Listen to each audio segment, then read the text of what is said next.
Milk bank म्हणजे एक अशी जागा आहे जिथे मदर्स दूध डोनेट करतात ज्यांचं एक्स्ट्रा आहे आणि तिथे ते दूध पाश्चराइज केलं जातं आणि पाश्चराइज केल्यानंतर त्याचं प्रॉपर टेस्ट केलं जातं म्हणजे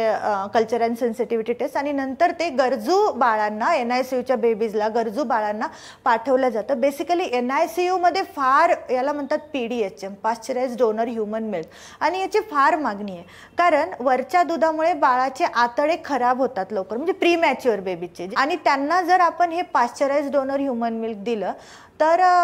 त्यांची रिकव्हरी फास्ट होते कारण आईचं दूध हे जिवंत आहे त्यात लाईव्ह सेल्स आहेत अँटीबॉडीज आहेत WBCs आहेत जे लवकर रिकव्हरी करतात बाळाची। तर